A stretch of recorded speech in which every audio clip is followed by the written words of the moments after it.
Nous lisons la parole de Dieu ce matin dans Luc chapitre 18 au verset 1. Après, nous allons lire aussi Éphésiens 6, 18. Luc 18, 1, Éphésiens 6, 18. La Bible dit ceci: pour montrer qu'il est nécessaire de prier constamment, sans jamais se décourager, Jésus raconta à ses disciples la parabole suivante. Je ne suis pas venu pour parler de la parabole. Donc je voulais juste vous montrer quelque chose. La Bible dit pour montrer qu'il est nécessaire de prier constamment. Il n'est pas nécessaire de prier. La nécessité ici ne se trouve pas dans le verbe prier. La nécessité se trouve dans la façon de prier. Il est nécessaire de prier constamment sans se décourager. Jésus en a carrément fait une parabole. Il a dit, si j'en parle avec des mots simples, ils comprennent, mais ça entre d'une oreille, ça sort par l'autre. Je préfère carrément en faire une parabole. Comme ça reste figé comme ça dans leur mémoire. Il est nécessaire de prier constamment. Pas il est nécessaire de prier. Nous avons l'habitude, quelquefois, quand on reprend des versets, on enlève les mots utiles. La Bible dit qu'il est nécessaire de prier. Non, la Bible ne dit pas qu'il est nécessaire de prier. La Bible dit qu'il est nécessaire de prier constamment. Constamment. Dans Éphésiens chapitre 6, au verset 18, c'est le passage où Paul parle. C'est le passage de la Bible où Paul parle des armes spirituelles, n'est-ce pas? Les armes que nous aimons tant, avec lesquelles nous faisons des projets de combat interminables. D'ailleurs, j'ai l'impression que parmi les chrétiens, nous sommes déjà départagés les armes. Hein? Il y en a qui disent, moi, c'est l'épée. Non, ça blague pas. L'épée de l'esprit. Vous savez l'épée? Il y en a qui disent, non, moi, c'est le bouclier de la foi. Dis, moi, c'est ma spécialité, le bouclier de la foi. Moi, c'est la cuirasse. C'est rare de dire à quelqu'un, moi, c'est la vérité. Parce que là, il faut se rassurer que quand on t'appelle au téléphone, tu dis jamais un autre lieu alors que tu es dans un autre. Alors, la Bible dit ceci, dans le verset 18. Il dit, demeurez en communion avec l'Esprit par une prière persévérante, car l'efficacité de ces armes dépend d'une intercession qui ne se relâche point. Il dit que ces armes-là sont efficaces, mais attention, c'est pas du genre j'en ai, je bousille les démons. Non, c'est pas du genre j'ai l'épée de l'esprit. Si l'épée de l'homme peut couper, tranchant, à combien plus forte raison l'épée de l'esprit? C'est pas ça. La Bible dit que l'efficacité de ces armes-là se cache dans quelque chose. Ce n'est pas dans le fait que toi, on ne peut pas t'atteindre. Non, on peut aussi t'atteindre. Ces armes restent toujours efficaces. Donc, leur efficacité, ce n'est pas dans ta capacité, toi, à frapper l'ennemi. Leur efficacité, c'est dans leur capacité à te maintenir. Toi qui acceptes d'être intercesseur et de ne pas te relâcher. Donc, la capacité de ces armes dépend de ton niveau d'intercession, de ton engagement à ne jamais te relâcher dans l'intercession. Les armes spirituelles ne sont pas efficaces pour toi. Elles sont efficaces quand tu décides d'intercéder. Donc, ce sont des armes qu'on doit surtout mettre en faveur des autres. Mettre en place, mettre en exécution en faveur des autres. C'est là qu'on en voit l'efficacité. Pas lorsque ça doit nous servir nous-mêmes. Alors il dit, restez donc alertes et vigilants, attentifs aux occasions favorables. Donc il y a des occasions favorables pour intercéder. C'est pas les occasions favorables pour frapper l'ennemi, pour tuer les démons. Ils meurent pas, c'est un peu comme des dessins animés. Ça meurt jamais. Tom et Jerry, Tom s'est déjà déchiré en plusieurs morceaux, mais il revient toujours.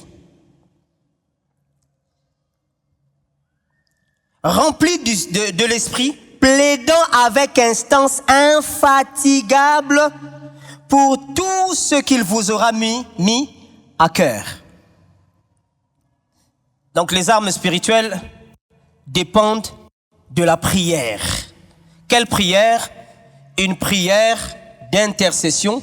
Quelle façon de prier? Une prière persévérante. Il dit, plaidant avec une instance infatigable pour tout ce qu'il vous aura mis à cœur. Occupez vos veilles à crier à Dieu. Vos veilles ici, la Bible, quand la Bible parle des veilles, elle parle du temps de la nuit, des phases de la nuit. À l'époque biblique, quand on parlait des veilles, surtout avant l'époque gréco-romaine, on parlait de 3 veilles de nuit. Donc on parlait de...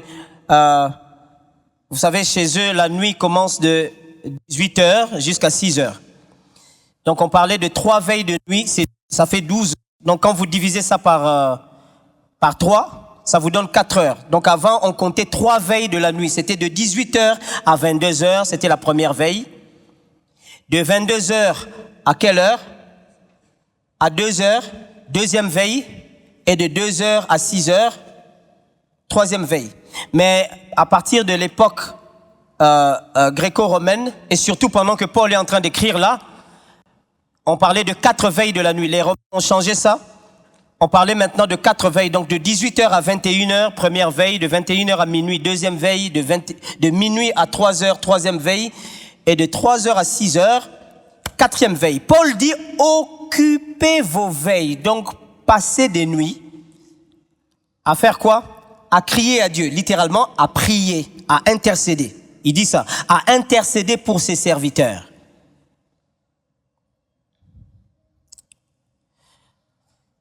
Aujourd'hui, j'aimerais que nous puissions continuer avec ce thème sur le développement d'une vie de prière stratégique.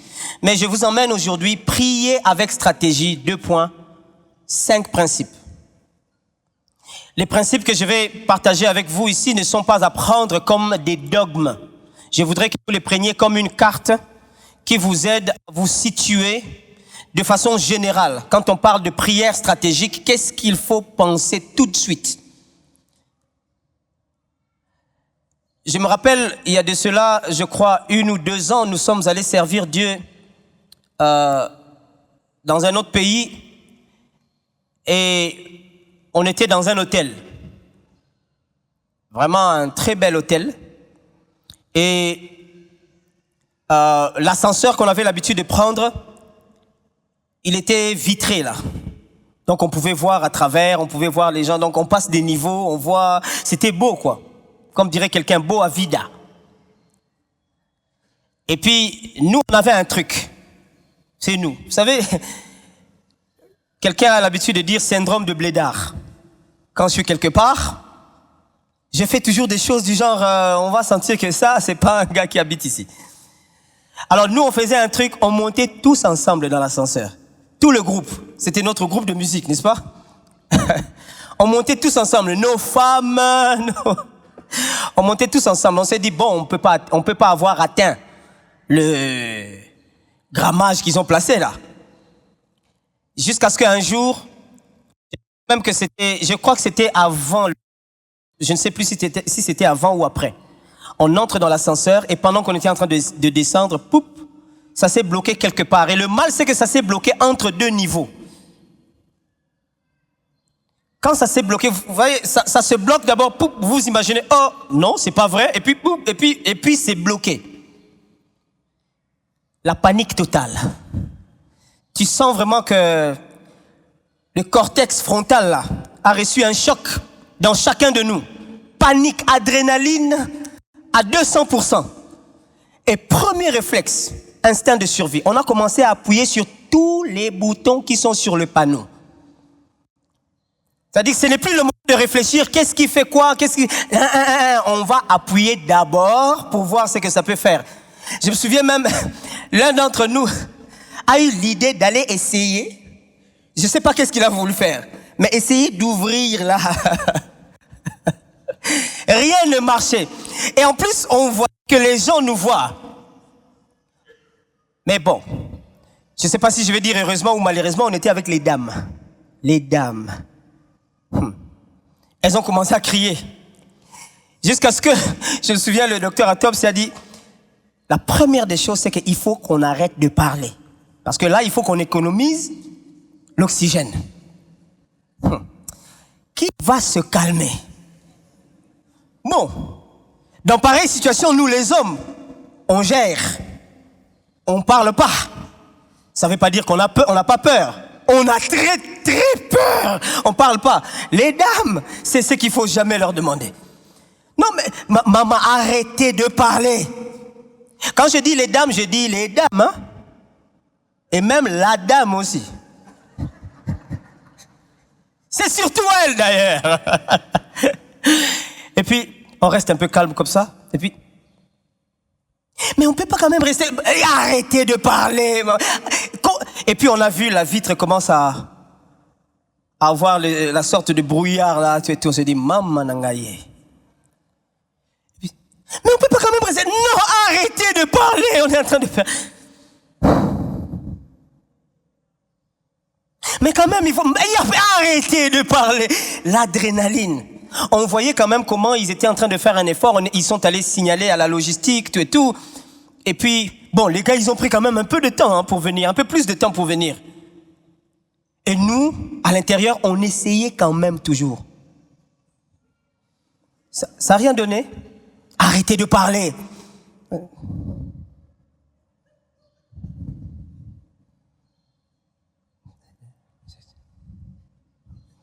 Stress. On a commencé à penser, les uns les autres ont commencé à penser à leurs membres de famille. Moi, j'ai commencé à m'imaginer comment on meurt dans un ascenseur. Ça se passe comment? On était en train de périr. La chaleur a commencé. Et puis, vraiment, on a commencé à étouffer. Est-ce que vous n'avez pas déjà commencé à prier avec de l'adrénaline? Est-ce que vous n'avez pas, quand vous regardez comment vous priez actuellement, est-ce que ce n'est pas chargé d'émotions, chargé de peur? Est-ce que vous ne priez pas comme essayant d'appuyer sur n'importe quel bouton? J'ai entendu les gens qui disent, la prière là, il faut toujours, vaut mieux chasser le diable là où il n'était pas là. Vous connaissez ça? Genre, essuie. Bon, en français on dit ça prend. Vaut mieux chasser le diable là où il n'était pas là, plutôt que de ne rien faire là où il était caché. Littéralement, on veut simplement dire, vaut mieux fonctionner même en tâtonnant. Comme ça, s'il était là, ça va quand même le prendre. Je ne pense pas que c'est ça, ce que Jésus nous a enseigné sur la prière. Je sais pas, je suis aussi quelqu'un qui panique quand la cata arrive. Mais je ne pense pas. Vous savez quoi? Je ne crois pas que la Bible enseigne à prier. Je peux vous défier. La Bible n'enseigne jamais à prier.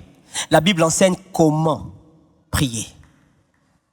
Les disciples, quand ils viennent vers Jésus, ils viennent pas pour apprendre à prier. Ils prient déjà, ils savent comment prier. Mais il y a une direction différente que Jésus prenait dans la prière. Ça marquait la différence au niveau de l'exaucement. C'est comme ça que dans Matthieu 6, quand il parle, il dit, voici comment vous devez prier. La prière, elle est bien. Mais lorsqu'on sait comment prier, c'est encore mieux. C'est pour ça que nous sommes en train de parler de être stratégique dans sa vie de prière. Prier stratégiquement. Normalement, un professionnel serait là où on est. L'ascenseur a bloqué. Lui, il sait peut-être comment ouvrir le panneau, comment aller au niveau de la carte mère, comment reparamétrer. La solution est claire. On t'attend pas. Une fois, j'étais avec mes amis de la technique. On a eu un problème, le son qui ne sortait pas quelque part. Et puis, je suis resté un peu calme à regarder l'appareil. C'est en ce moment-là que je me dis, ok, quelle est la partie de mon cours que j'ai pas revue? Pendant ce temps-là, eux, ils étaient là. Oui, pasteur, on peut quand même essayer aussi ici déjà tout. J'ai dit, ça, c'est quoi ça? Et puis, ok, ça fait rien. Bon, essayons peut-être de... Il y a des gens qui prient comme ça. Il dit, bon, on ne sait pas. Essayons quand même, chassons quand même le démon, on ne sait jamais. Bon, demandons quand même la grâce de Dieu. Hein? Bon, demandons quand même pardon. Hein? Ça dit que touchons quand même ce qu'on peut toucher pourvu que ce qui va marcher marche. Le mal, c'est que la plupart de ceux que nous appelons techniciens genoux, c'est comme ça qu'ils ont appris. Le gars, il a appris parce qu'à plusieurs reprises, il a bousillé des télés. Le jour où vous l'appelez chez vous pour venir réparer la télé, le mal, c'est que votre télé, c'est un truc actuel. Lui, il a bousillé les anciennes. Donc quand il arrive, comme il n'a pas la logique du système, il dit, je pense qu'il faut que je parte avec chez moi.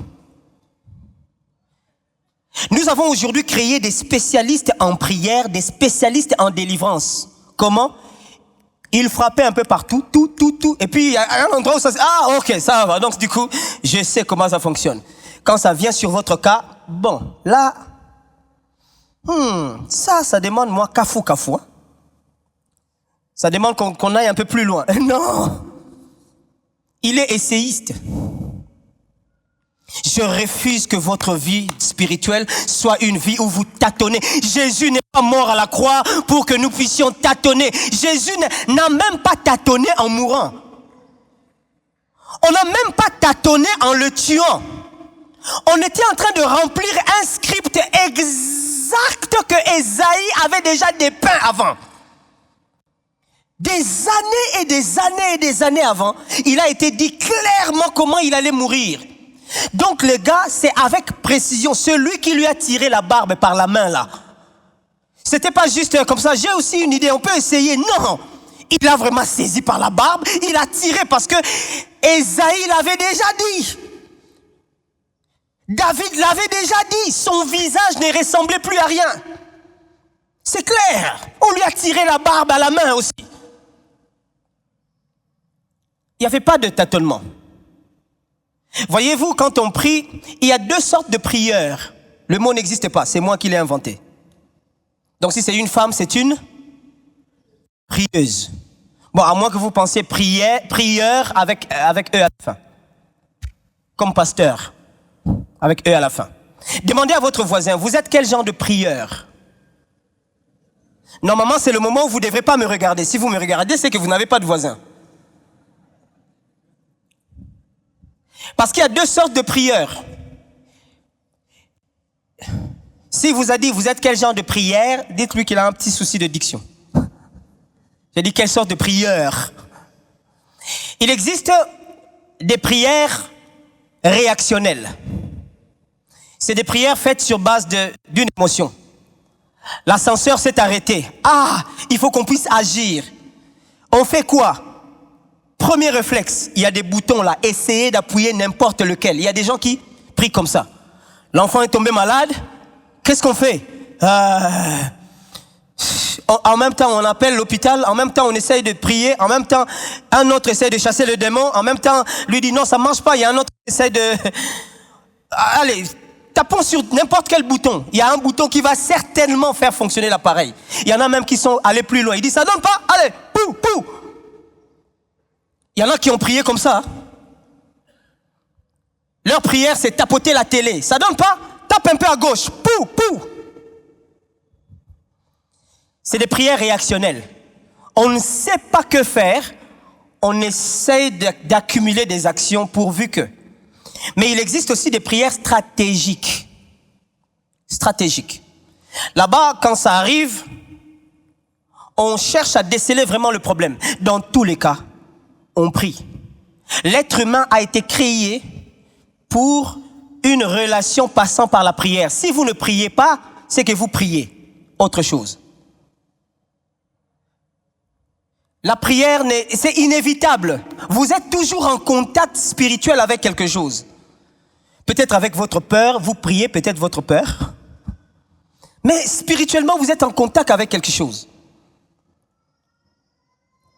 La prière ne devrait pas être prise comme une activité ou bien, je vais dire, un mécanisme pour déclencher une demande d'aide.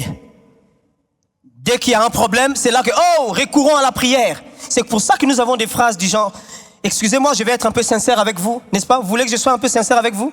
Vous le voulez bien? Voilà. On ne sait jamais. Peut-être qu'après aujourd'hui, je ne prêcherai plus. Donc, vaut mieux quand je prêche que je sois le plus sincère possible. Il y a des choses qu'on nous a enseignées dans la prière. C'est tellement faux que ça ne marchera jamais. Jamais. C'est pas parce que vous avez la bonne volonté que ça va marcher. La bonne volonté ne va rien changer en ça.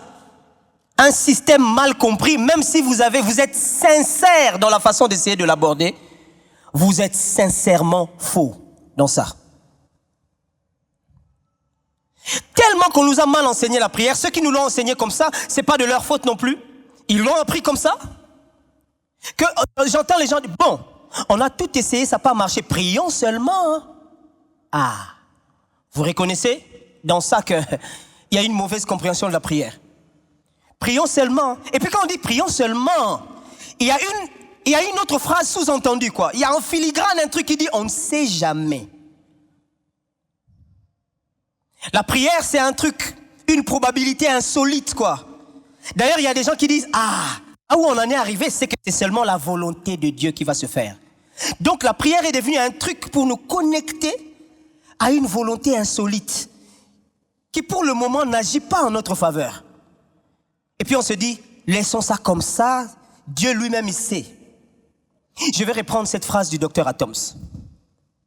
Si toute la vie de l'être humain ne dépend que de la volonté de Dieu, alors la prière est une vraie arnaque. Si tout ne dépend que de la volonté de Dieu, c'est-à-dire que toi tu n'as rien à faire. Je me demande même pourquoi Dieu t'aurait créé avec un cerveau. Parce que sinon ça n'aurait servi à rien. Ton cerveau est comme une interface qui te met en contact avec l'invisible. Pourquoi te mettre en contact avec un invisible qui a déjà tout décidé, pour lequel toi tu n'as rien à faire?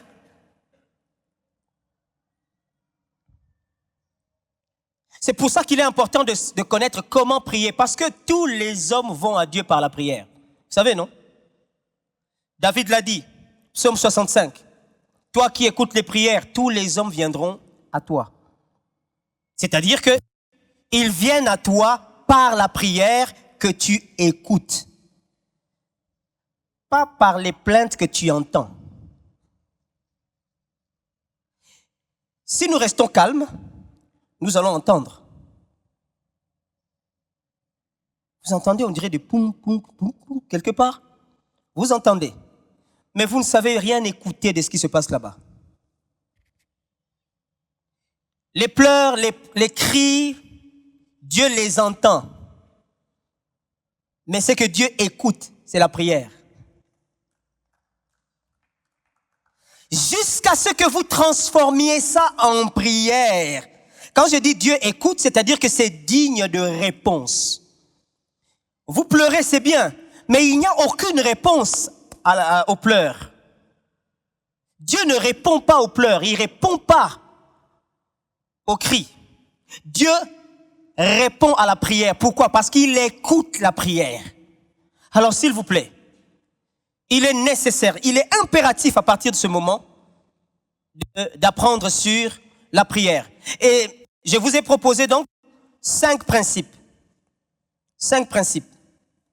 Ces principes-là se résument en 5 lettres. P-R-I-E-R. Qu'est-ce que cela veut dire? Numéro 1. Pour prier avec stratégie, pour développer une vie de prière stratégique, pour faire des prières stratégiques, la première des choses, la lettre P, c'est se positionner sur la promesse de Dieu. Se positionner sur les promesses de Dieu, sur la promesse de Dieu. Positionne-toi sur la promesse. Ta prière ne peut pas être stratégique quand tu ne la fais pas sur base des promesses de Dieu. Vous savez pourquoi?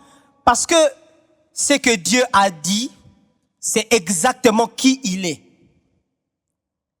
Du coup, lorsqu'on est basé sur ce qu'il a dit, littéralement, sur sa nature, on est plus sûr.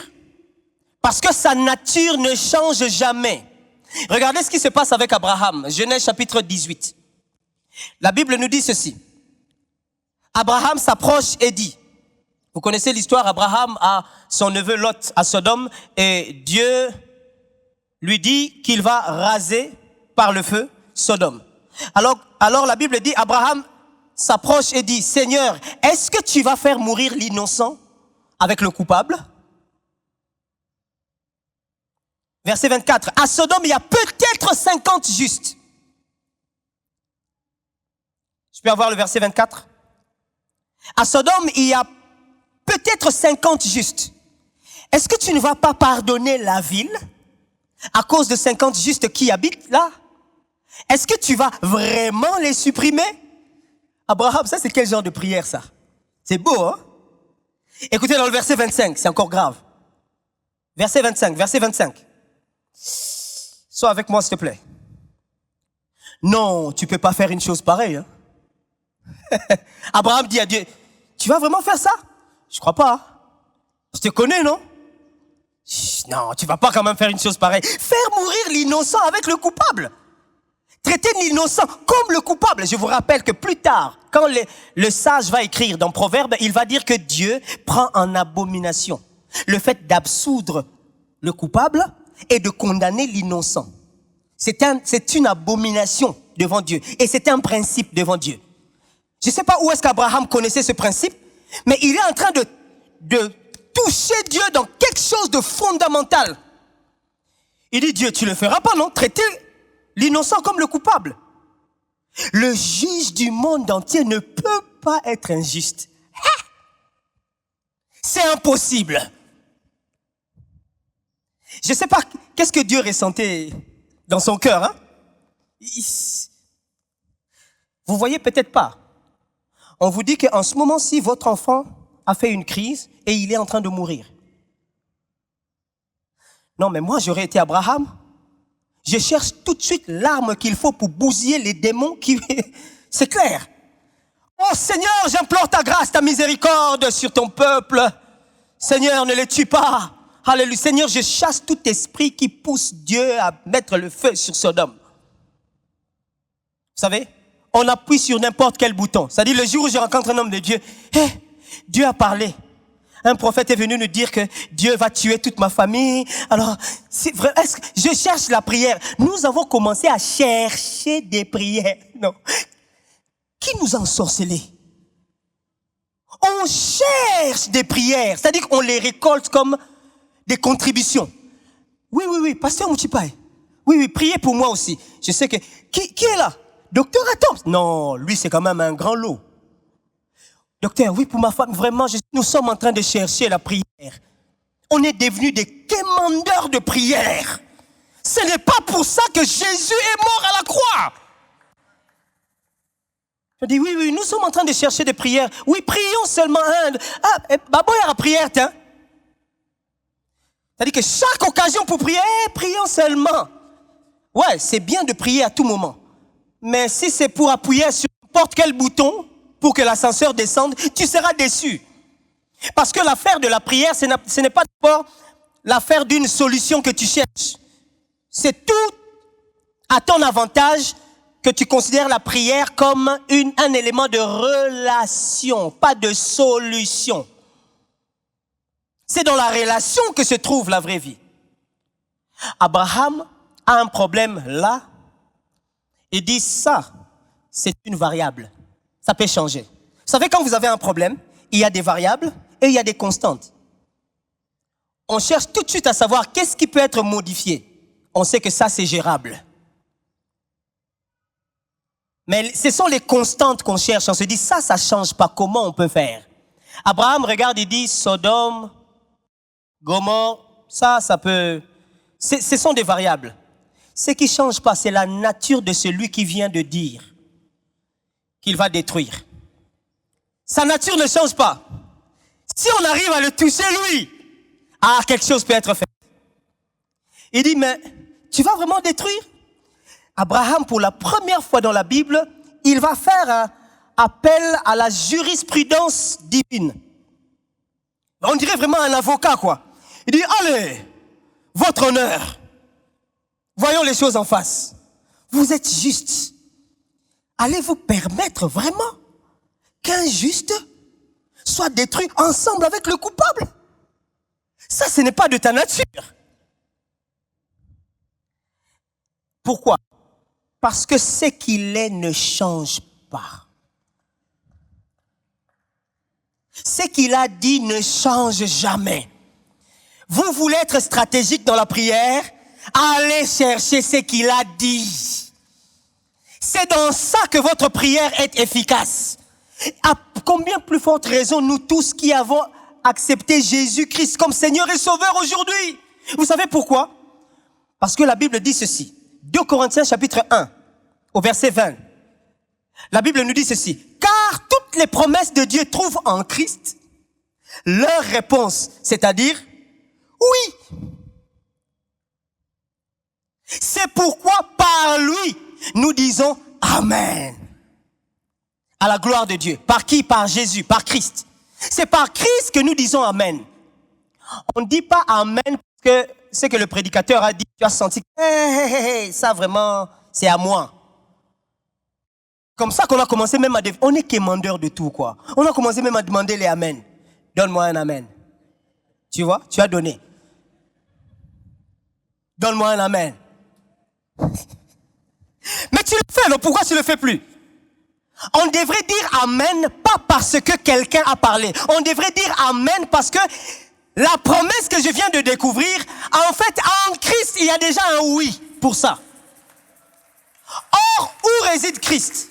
Où habite Christ? En moi. Donc, c'est-à-dire que le oui des promesses, son oui, à l'intérieur de moi, c'est pour ça que je dis Amen. Donc en réalité, Amen, c'est le mot qu'on devrait dire à tout moment, même sans avoir entendu un prédicateur parler. Dès que je me souviens d'une promesse de la Bible, Amen. Lui, il est très spirituel, justement. Il y a un oui qui vient de s'affirmer en moi. Là. Il y a un oui, oui, mon recoti. Amen. Vous savez, il y a des promesses, toi-même tu dis, donc la Bible a dit ça sur moi. Na baby nanga. Bon, en français, c'est tout va bien donc. C'est comme ça en lingala. Quand tu veux dire quelque chose de bien, il faut que ça soit mauvais. Waouh! C'est comme ça que... Dites Amen, Amen. Donne-moi un Amen fort.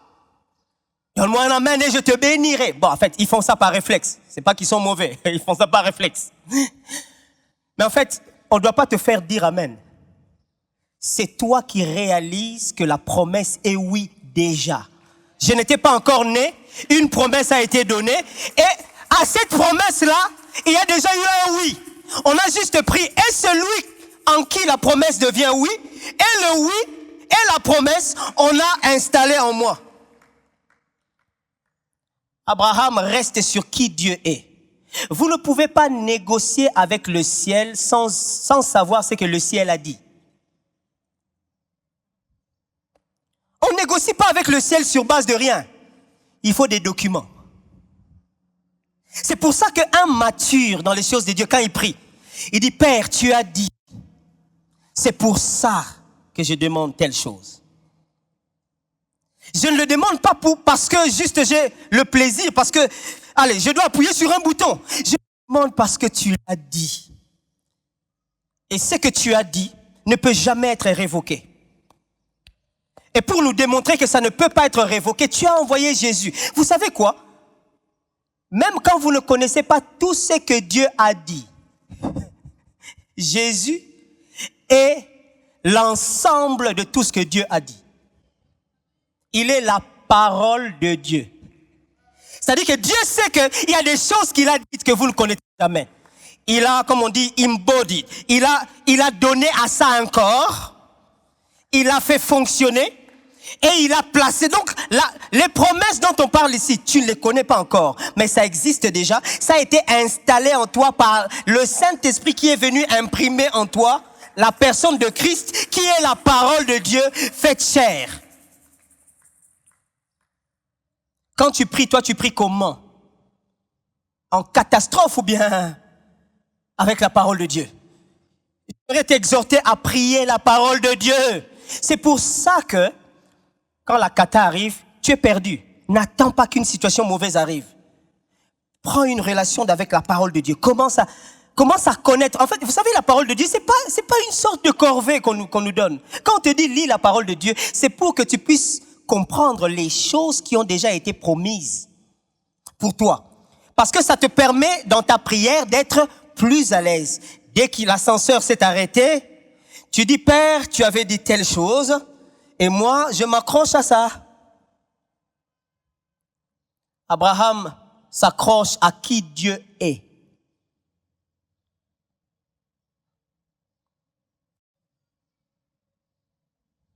Quelquefois, tu dis à Dieu, fais quelque chose pour ma situation. Il doit faire quoi? Et regardez bien, la solution qu'Abraham va avoir ici, c'est bizarre, hein? Lui, il pensait que Dieu, puisque sa nature est comme ça, donc il peut pardonner la ville. Quand vous vous accrochez à Dieu, il va le faire à sa manière, mais toi, tu seras heureux. Il ne le fera pas comme toi tu veux, mais au bout du compte, tu seras très heureux. Finalement, ce que Dieu a fait, il a embrasé la ville, mais il a fait sortir Lot. Ça, ce n'est pas ce qu'Abraham prévoyait, hein? Pourtant, Dieu l'a fait. J'aimerais dire à quelqu'un, il y a des solutions que tu cherches. Dieu a sa façon de faire, mais c'est toi qui es en train de bloquer le... En fait, tu veux que ça se fasse de ta manière. Appuie-toi sur qui il est. Il le fera à sa manière et toi, tu en sortiras heureux. Ça ne sera pas comme tu pensais, mais au bout du compte, tu seras heureux. On parle d'un couple qui avait un souci d'infertilité. Et puis, Dieu leur a mis à cœur de pouvoir adopter. Ils ont adopté un enfant. Et puis, la femme est tombée enceinte. C'est pas loin, c'est ici. Qu'est-ce qui s'est passé? Justement, il y a des choses quelquefois que Dieu fait. C'est à toi de te connecter à sa promesse et de recevoir les instructions qu'il faut. Tu ne le fais pas pour toi, tu ne le fais pas parce que toi-même tu veux le faire comme ça. Non, il le fait à sa manière, mais au bout du compte, toi ok. Je pensais pas que ça... Vous voyez, je pensais pas. Je prie Dieu que tu sois confronté à un je ne pensais pas. Je ne m'imaginais pas.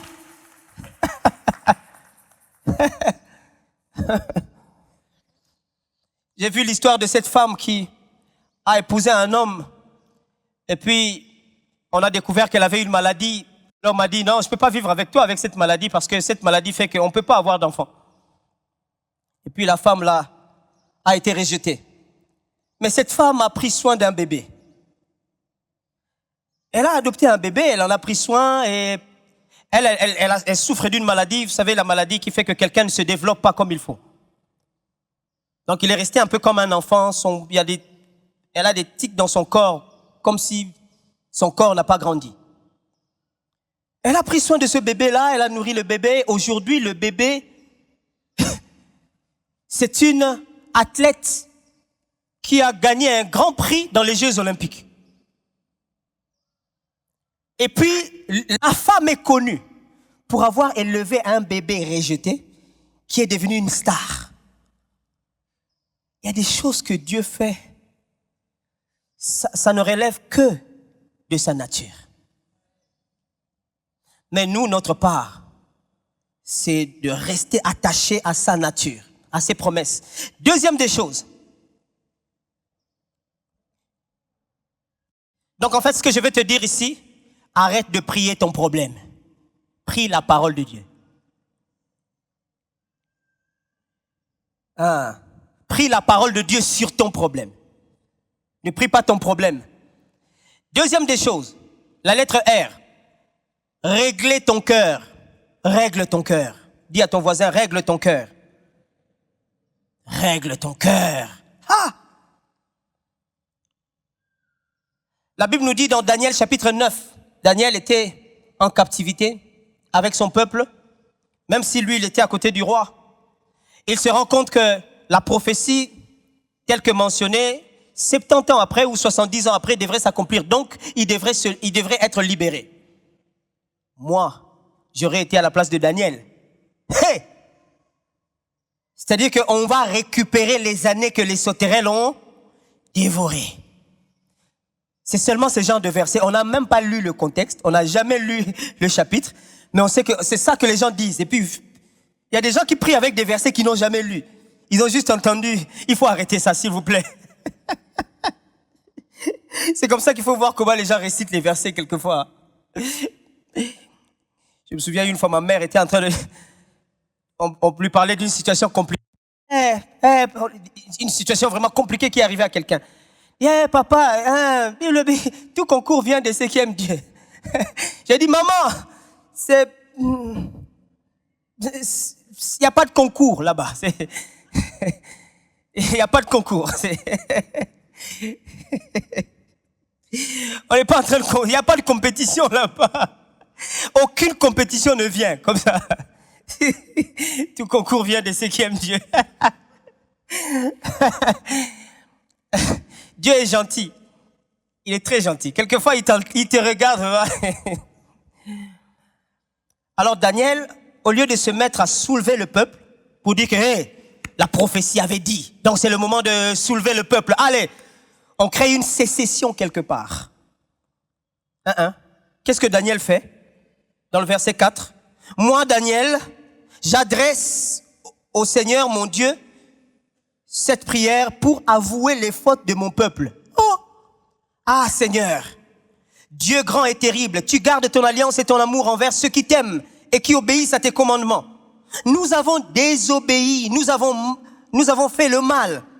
Nous sommes coupables, nous nous sommes révoltés contre toi. Daniel, c'est l'année où la prophétie a dit que vous devez vous libérer.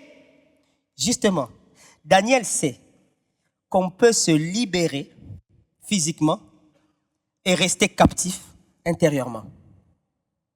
Or, la vraie libération, c'est lorsqu'on se libère de l'intérieur.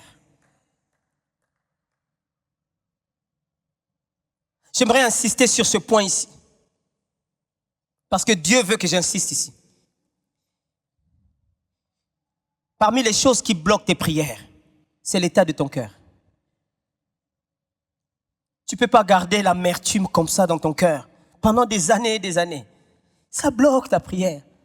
De toute façon, celui qui t'a fait le mal, il ne pourra pas corriger ça. Mais le Dieu qui te prend en charge, il peut te faire vivre un futur qui te fait complètement négliger le passé. Tu as tout intérêt à nettoyer l'intérieur. Tu ne peux pas venir dans un moment de culte comme celui-ci avec un programme que après tu feras du mal à quelqu'un. Franchement. Il y a des gens qui se sont donnés, ils se sont écrits sur WhatsApp. Ah, dès que le culte finit, voyons-nous comme ça, on va en parler. En parler là, ils vont mal parler de moi.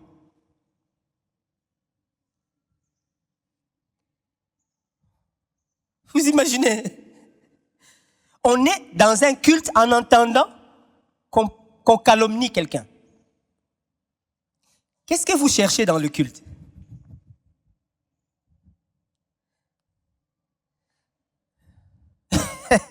Le cœur, que Dieu délivre nos cœurs. En fait, lui, il nous a déjà délivrés.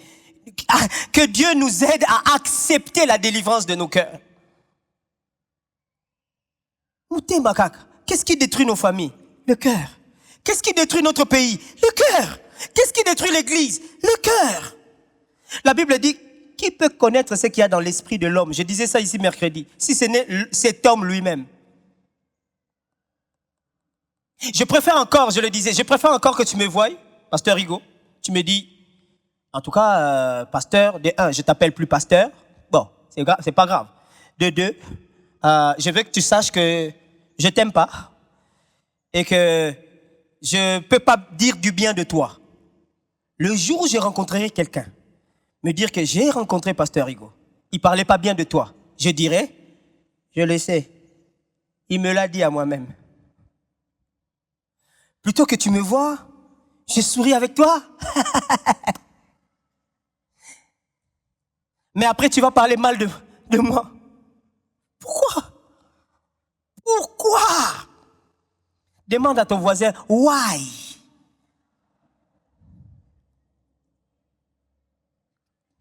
Quand tu pries, tu attends quoi avec un cœur comme ça? J'étais très choqué quand j'ai été confronté devant cette situation où, vraiment avec des éléments probants, des médecins qui utilisent la même seringue sur plusieurs personnes, juste pour mettre dans la poche l'argent à acheter des nouvelles seringues.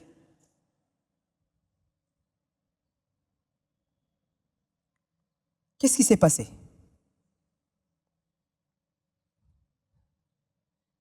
Ils utilisent les mêmes gants. Donc, ils vont juste nettoyer ça et ils mettent ça dans la poudre. Ça dit qu'il y a même une technicité développée dans le mensonge. La boîte de gants coûte combien? Pour mettre ça en poche, utiliser les mêmes gants.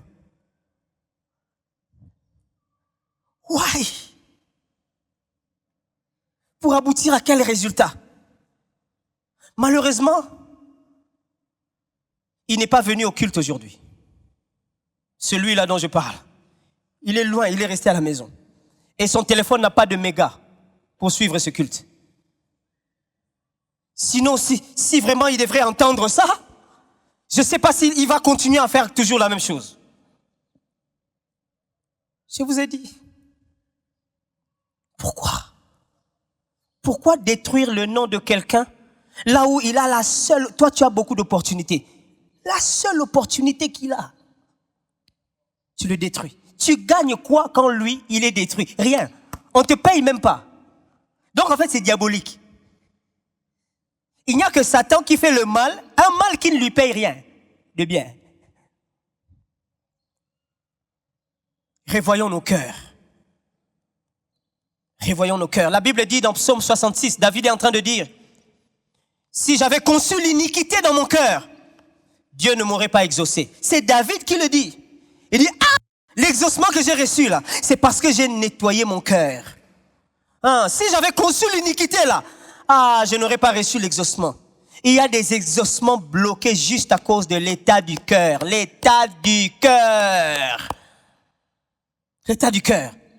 Ton travail, c'est de nettoyer cet endroit pour que les gens voient que c'est propre, qu'ils viennent. Tu te dis, moi, ne te salite. Moi, Mickey. Ta vie sera Mickey. Toute ta vie. Mickey, donc, un petit rien. Tu vis un petit rien. Tu as fait toute la journée à rassembler des petits riens. Donc, en fait, tu as un grand rien. Ouais.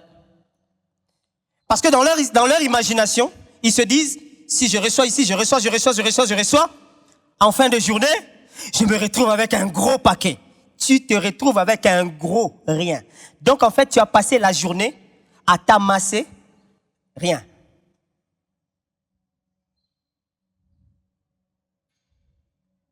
Le cœur. Ce que tu refuses de régler intérieurement bloque ce qui t'attend extérieurement. Ce que tu refuses de régler intérieurement bloque ce qui t'attend extérieurement. Alors, sache que Dieu, pour te répondre, il n'a pas besoin que tu sois agité. Les gens pensent que... C'est pour ça que Jésus a dit ne multipliez pas les mots comme si... Tu n'as pas besoin... Seigneur, alléluia, alléluia, Seigneur. Je vous ai dit qu'il faut que je sois vrai avec vous. Ça marche pas. Mais pourquoi on continue? On dérange les voisins, tapage nocturne. Après on dit, c'est la prière, non? Qui a dit que parce que c'est la prière, il faut que ça fasse un tapage? Non. Ça, c'est la preuve que tu es en train d'appuyer sur plusieurs boutons parce que tu ne sais pas lequel va donner la solution. Tu n'as pas besoin. Ton oncle n'est pas sorcier quand il t'interdit de prier la nuit. C'est toi qui es incivique. Tu déranges le sommeil des gens. Et généralement, c'est comme ça, c'est parce que demain matin, tu ne vas pas travailler. C'est clair. C'est pour ça que la prière est devenue l'occupation de ceux qui ne travaillent pas. Et le monde là-bas dehors, ils sont en train de nous cribler comme ça. Or, la prière, c'est la meilleure relation qui influence ta vie sur terre, ton éternité, la vie des générations après tes enfants. Le mal, c'est qu'on ne prie pas stratégiquement. On prie seulement quand ça a bardé. Bon, que ça barde ou pas, règle ton cœur. Ça va fluidifier le canal de réponse. Troisièmement, le I, c'est pour intercéder. Intercède avec précision. Tu veux développer une vie de prière stratégique, ça implique de l'intercession précise. Intercède avec précision. Je vais vous dire ce que j'appelle intercède avec précision. Déjà d'abord de 1, on a déjà dit dans cette église, intercéder ne veut pas dire prier pour toi-même. Je ne sais pas qui en a fait, qui a dit qu'aujourd'hui on est venu pour intercéder pour notre vie. Non. Donc déjà, un mauvais départ. Vous voyez les courses de vitesse, déjà en partant, tu as déjà fait un mauvais départ. Donc, c'est pour ça qu'il y a des prières auxquelles Dieu a répondu. C'est même pas toi en fait, tu as pensé que c'était toi. C'était pas toi, c'est quelqu'un d'autre qui avait prié pour toi. Toi, ta prière en fait, c'était...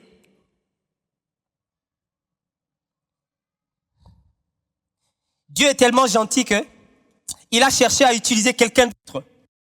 Il a pris la prière de quelqu'un, il a utilisé pour te faire du bien. Mais tu dois apprendre à prier stratégiquement.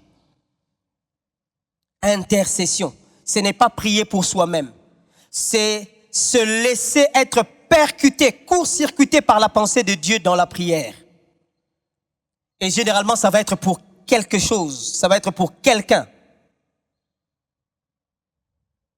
Mais ici, quand je parle de intercéder avec précision, je parle de ce qui s'est passé avec Néhémie. Vous aurez le temps de lire Néhémie 1, Néhémie 2 à la maison. Mais la Bible dit ceci. Néhémie vient de recevoir la nouvelle que sa ville est complètement rasée. La muraille est tombée, tout est en ruine. Ça ne ressemble plus à une nation. Rien du tout. Est-ce que vous avez une situation comme ça dans votre vie? Ok, vous êtes un bon candidat. Écoutez la prière de Néhémie. Il est en train de prier. Il prie pas comme un Congolais. Seigneur, le pays, aide le pays, Seigneur, aide notre pays. Écoutez la prière de Néhémie. Ah Seigneur, que ton oreille soit attentive à la prière de ton serviteur, il parle de lui, et à la prière de tes serviteurs qui veulent craindre ton nom. Il sait qu'il n'est pas seul à craindre le nom de l'Éternel. Il sait que nous sommes plusieurs. Moi, je suis en train d'apporter ma pierre. Il dit, donne aujourd'hui du succès à ton serviteur et fais-lui trouver grâce devant cet homme. Quand il parle de cet homme, il parle du roi. Parce que justement, Néhémie il dit, j'étais alors échanson du roi. Demande à ton voisin, c'est qui un échanson? Échanson. Vous n'êtes pas censé me regarder en fait, il faut regarder le voisin. C'est qui un échanson? Quelqu'un a dit, c'est quelqu'un qui chante. Ça, c'est parmi les termes de la Bible qui me fatiguait, quoi. C'est-à-dire, tu lis seulement, pouf, tu trouves un terme, tu dis, bon, c'est pas grave. Je vais continuer à lire quand même. J'imagine que c'est quelqu'un qui certainement fait quelque chose à côté du roi. Un échanson, c'est quelqu'un qui prépare le vin pour le roi. C'est lui qui goûte le vin du roi. C'est lui qui se rassure que quand le roi va boire, c'est bien. Donc si le roi a été empoisonné, c'est l'échanson qui meurt. Alors, est-ce que vous avez vu sa prière dans Néhémie 1? Il dit, il est en train de prier, la nation est détruite. Il dit, fais que je trouve grâce aux yeux de cet homme. Donc, il a un plan d'aller parler au roi. On prie parce qu'on a un plan. Écoutez maintenant dans le chapitre 2. Il vient maintenant, pendant qu'il servait le roi, il sait qu'il avait déjà prié. Il continue à prier dans son cœur. Il sert le roi et puis, le roi voit seulement Néhémie faire le visage.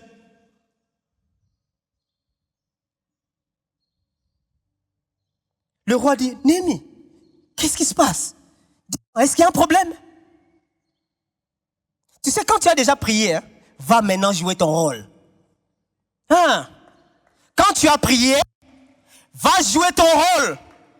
Qui aurait cru que c'est en servant le vin au roi que la chose va passer?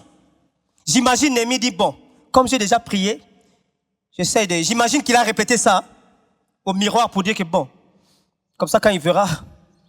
Mais, baby c'est longata ou baby ça, mais tu avais déjà prié et tu as un plan. Le plan que tu as, ce n'est pas pour toi-même, c'est pour le pays. Le roi dit, qu'est-ce qui se passe? La Bible dit, le roi me dit, que demandes-tu? J'ai prié le Dieu des cieux. Et je répondis au roi, si le roi le trouve bon, et si ton serviteur lui est agréable, envoie-moi en Juda vers la ville des sépulcres de mes pères pour que je la rebâtisse. C'est pour ça qu'il avait prié. C'est pour ça. Si vous continuez, vous allez continuer à la maison. Il a même demandé qu'on lui permette d'aller importer du matériau de construction. Néhémie intercède pour le bien de son pays avec un plan de construction, pas de destruction, de construction. Je prie que Dieu nous donne des Néhémies dans cette nation. Des gens qui sont capables de parler au roi pour la construction de la nation. Ce n'est pas une intercession de « Ah Seigneur, fais-nous grâce ». Quelle grâce? Lukuta. Yosa Wanapuanin. Tu es là justement comme une réponse à la prière. C'est ton tour maintenant de prier. Je suis très content de voir que la plupart des hommes d'État sont dans les églises.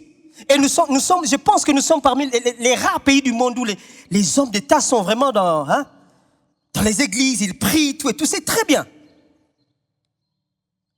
Ils prient quoi? Non, pas, je dis pas qu'ils prient pas. Ou bien ils prient mal. Mais je me dis, c'est bien d'avoir des hommes d'État qui fréquentent les églises. Mais c'est encore mieux s'ils comprennent l'intercession en faveur du pays, comment ça fonctionne. Ça ne fonctionne pas de façon passive. On n'attend pas Dieu bénir le pays. Ça n'existe pas. Cette prière-là est qu'au salaka et l'autre côté.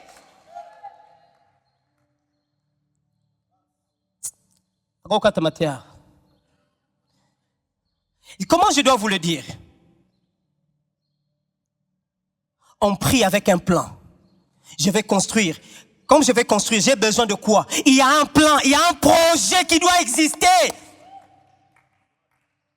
Ça demande quel genre d'experts? Est-ce qu'on peut comparer les experts? Est-ce que là-bas c'est bon? C'est bon. Ok, on trouve maintenant une porte d'entrée.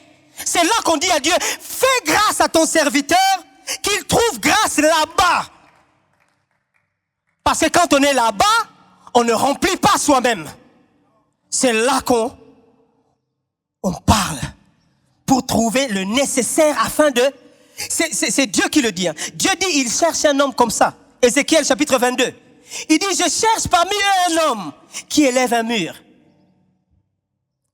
qui bâtisse un mur, qui se tienne à la brèche devant moi pour le bien du pays. On ne se tient pas à la brèche pour soi-même. Est-ce que quelqu'un m'a entendu? Il y a un endroit où tu ne penses même pas que tu allais arriver là. Tu pensais même pas. Tu es arrivé là. Tu penses que tu es là pour toi? Souviens-toi, tu quitteras cet endroit. Si tu ne le fais pas, ça se fera par quelqu'un d'autre. Mais qui sait? Si c'est pour des moments comme ceci, que c'est toi qui es là. Je prie que Dieu réveille les Néhémies, les vrais Néhémies dans cette nation, dont le souci est un seul. Rebâtir le pays, rebâtir la famille, rebâtir les relations, rebâtir les valeurs. Ils cherchent qu'une seule chose, l'opportunité de parler. Quatrième des choses, engage-toi, la lettre E. Tu peux pas prier stratégiquement sans t'engager à quelque chose. Ici aussi, je dois vous dire la vérité. Écoutez ce qui s'est passé dans 1 Samuel. La Bible dit que cette femme qui avait une infertilité chronique, elle avait l'habitude de venir prier en pleurant, tout, mais un jour, elle a dit, il faut qu'on change de façon de prier. Parce que la différence n'a jamais été qui ne prie pas. La différence n'est pas au niveau du verbe prier, la différence est dans la façon. La perspective qu'on a de la prière. Ce jour-là, il vient, il dit, aujourd'hui, on ne pleure pas. Elle change la donne. Elle fit un vœu en disant, ô Éternel des armées, si tu daignes regarder l'affliction, la souffrance de ta servante et ton souvenir, si tu n'oublies pas ta servante, mais tu donnes à ta servante un fils, alors je le consacrerai. Elle vient de s'engager à quelque chose avant de voir le résultat de ce qu'elle demande. Je le consacrerai à toi. Vous n'avez peut-être pas vu. Dans quelques années, Israël va manquer un interlocuteur entre le peuple et Dieu. Élie va avoir les yeux troubles, ses fils vont être des vrais pervers, des tocards, et Dieu va chercher quelqu'un. Et ce quelqu'un-là n'existe pas encore. Une femme vit l'infertilité. Le jour où elle décide de s'engager, Dieu prend une corde, il lie ça à la destinée de celui qui doit remplacer Élie dans le temple. Il y a des solutions totalement divines. Ça n'attend qu'un engagement. Dès que tu t'es engagé, poup, oh, tu n'as même pas encore vu l'enfant. Tu as déjà un projet sur toi, tu penses quoi? Il faut que l'enfant soit là d'abord pour qu'on se décide qu'est-ce qu'on en fait. C'est pour ça qu'on a des enfants de la rue. Ce sont des enfants qui sont venus sans plan. On doit savoir ce qu'on fait de l'enfant avant qu'il n'arrive. Je vais aller plus loin. Tu dois savoir ce que tu feras de l'argent avant que Dieu te le donne. Omoni, siko top sambelara, to sambelara nzaba pesa biso mbongo, to sambelara nzaba pesa. OK, tu veux combien? Nzaba pesa kaka nenga pesa kaka. Bâtard spirituel. Pesa kaka. Pesa kaka selon sa volonté kaka. Quelle volonté? Mes amis, c'est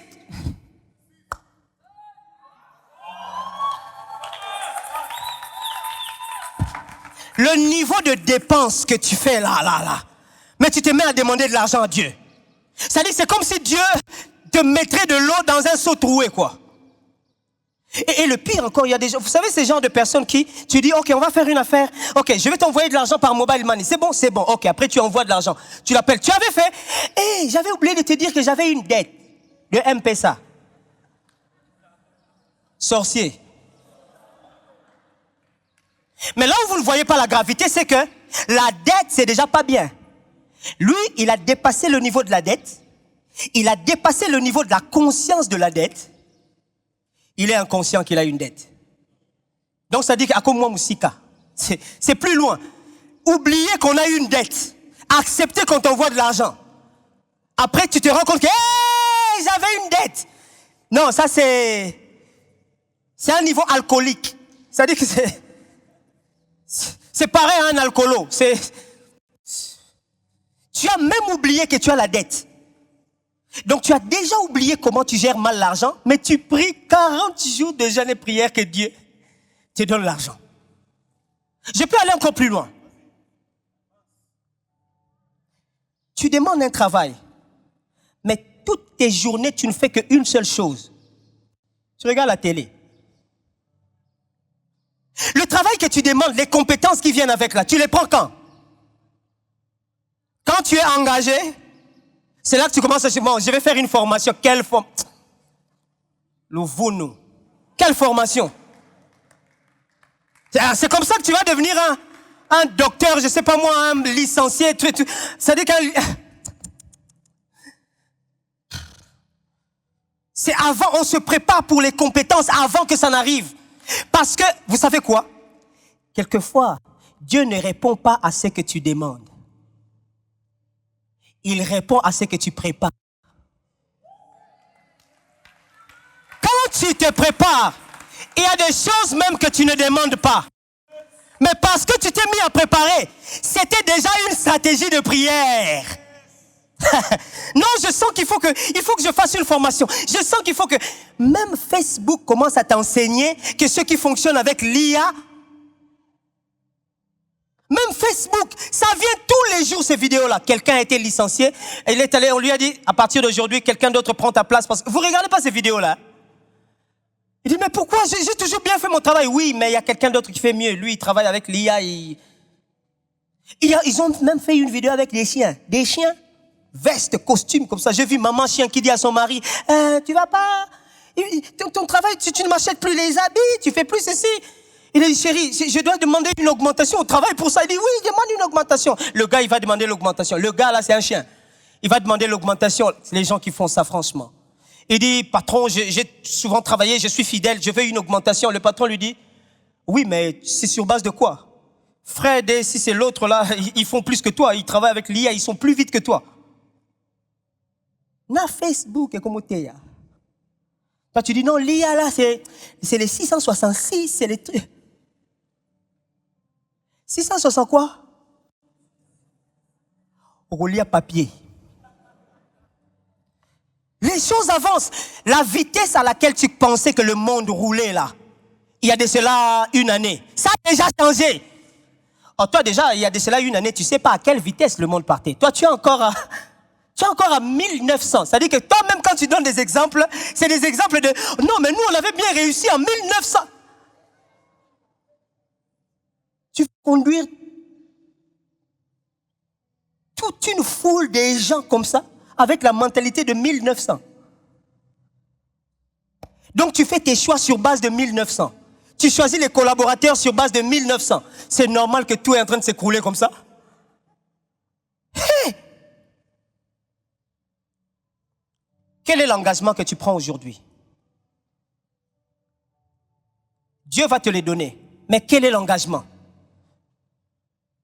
J'ai appris dans ma vie, j'ai vu ça dans la vie du docteur Atoms, que des choses pour lesquelles on n'avait pas prié.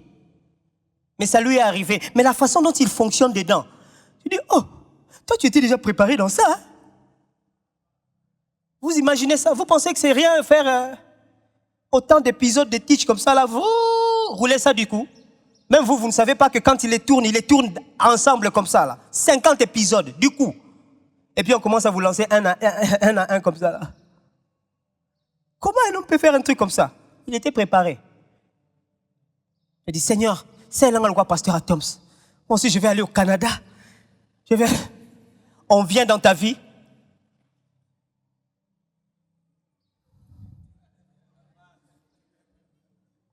Dernière des choses, remets ta volonté.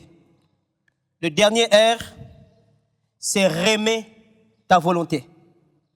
Ce n'est pas ta volonté qui doit s'accomplir. Pasteur, ça devient paradoxal. Tu nous as dit de nous préparer. Tu nous as dit d'être intentionnel dans l'intercession. Tu nous as dit de faire ci, de faire ça. Après, qu'on remette la volonté. Donc finalement, ça ne dépend pas de nous. Nous fonctionnons avec un propulseur qui s'appelle la grâce. Jésus est le meilleur exemple. Dans Luc chapitre 22, il dit, oh mon Père, si seulement, s'il te plaît, si tu le veux bien, éloigne de moi cette coupe, cette souffrance.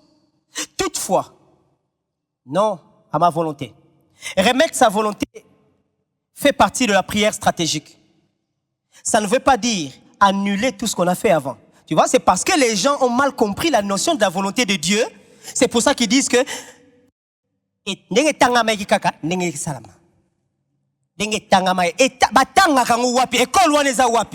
en français, je ne sais pas. C'est-à-dire que on dirait qu'on a ça a été destiné à être comme ça. Donc ça ne peut pas être changé. Ah, on ne peut pas vivre la vie sur base de etanga maïka bongo. Yo tanga et pour c'est ce qui est tanga maki déjà. Pourquoi tu as étudié? Si quelque chose a déjà été... Non, parce que tu as un avenir. Tu as un avenir à transformer. Tu as quelque chose à faire avec les mains. Remettre sa volonté à Dieu, c'est un acte d'abandon pour dire, j'ai fait ma part. Je m'attends à une surprise de ta part, Seigneur. C'est dont je suis sûr, tu vas le faire. Comment tu vas le faire? Moi, je ne veux pas te dicter comment le faire. C'est ça ce que veut dire non à ma volonté. Quand vous remettez tout dans la volonté de Dieu, après avoir stratégiquement bien préparé, c'est là que vous expérimentez la vie à travers la souffrance. C'est là que la tombe devient une occasion de résurrection. Vous pensez que quand Jésus a dit, non pas à ma volonté, mais à ta volonté, il n'avait rien fait. Il a bossé dur, le gars. Tu as besoin de remettre tout dans la volonté de Dieu. Parce que ça ne se fera pas comme toi tu le penses. Alors ce matin, j'aimerais que tu pries avec moi. Mais stratégiquement. Ça veut dire que ce n'est pas ce qu'on va faire maintenant, qui est la prière là. C'est juste que tu prennes un élan de ce que tu vas faire cette semaine. Tu vas faire 5 choses. La première des choses, c'est énuméré là. Tu vas essayer d'aller fouiller dans les promesses de Dieu. Va regarder dans les promesses de Dieu. Renoue avec la parole. La deuxième des choses, tu vas faire un audit spirituel. Tu peux même prendre 15 minutes seulement. Je disais entre 22h et 22h15.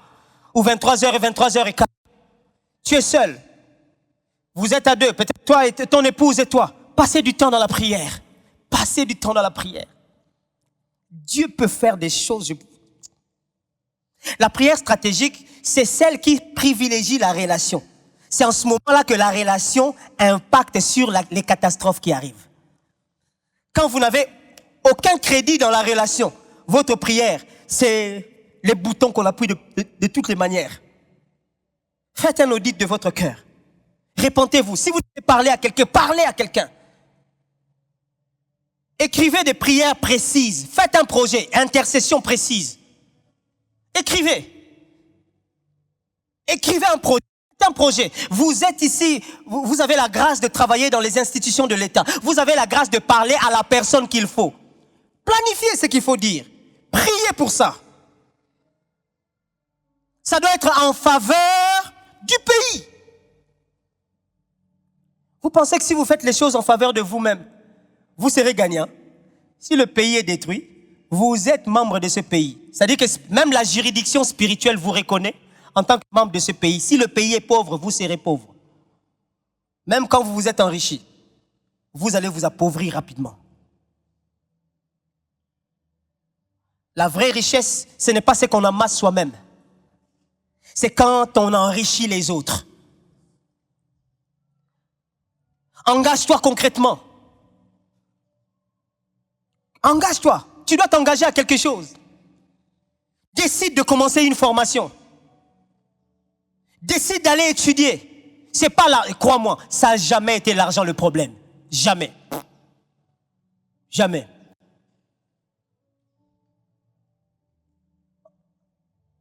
Mais termine aussi toujours par laisser la volonté de Dieu se faire. Abraham voulait que la ville de Sodome soit sauvée parce que son frère y était. Dieu a répondu, mais il a détruit la ville. Il a sauvé son neveu. Est-ce que vous pouvez vous lever pour que nous puissions prier? J'aimerais parmi ces 3 choses que tu choisisses une et que tu pries, ou même 2, pendant juste 1 ou 2 minutes. Que tu parles. La prière ne devrait pas être quelque chose qu'on nous force parce qu'on attend de recevoir quelque chose. Ça devrait être quelque chose que nous faisons pour affiner la relation avec Dieu. De la même façon que lundi, tu vas au travail, même si tu es fatigué, tu ne veux pas y aller, mais tu y vas. C'est ça la prière. C'est une nécessité. Qu'est-ce que tu dois faire? Choisir une promesse de Dieu? Faire un audit spirituel? Préparer un plan de prière? T'engager à quelque chose? Je ne sais pas. Mais élève juste ta voix et commence à prier. Commence à prier. Ah, Seigneur.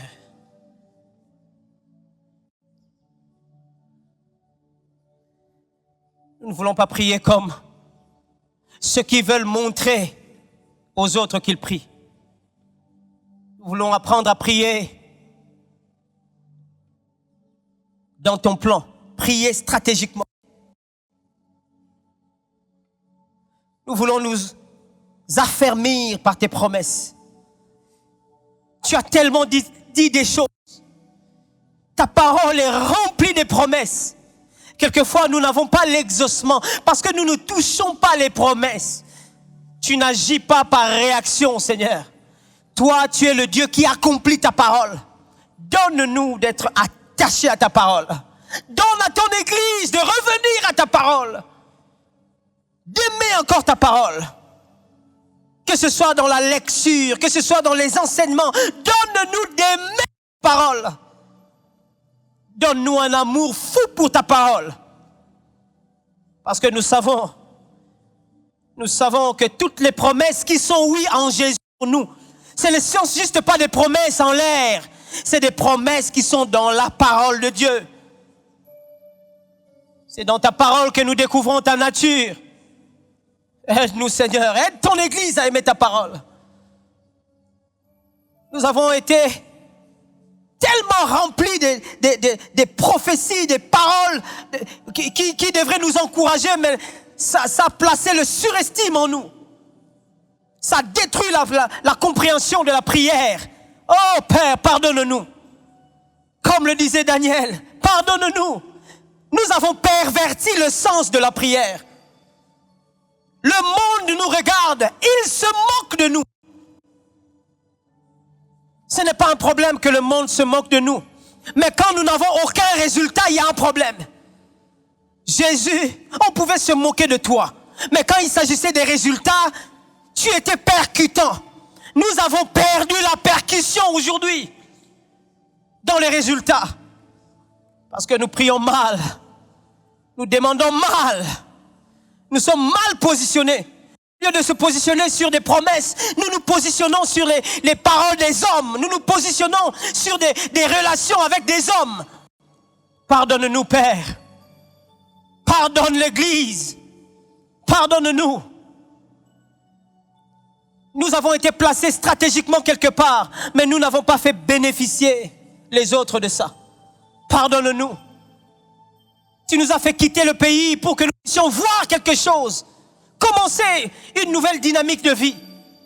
Mais nous ne nous sommes servis que nous-mêmes. On n'a pas pensé aux autres. Pardonne-nous. Ah oui, Père.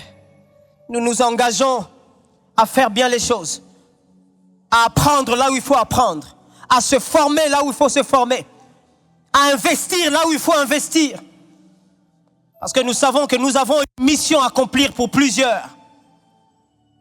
Et nous savons que ça se fera selon ta volonté. Ah oui, Père.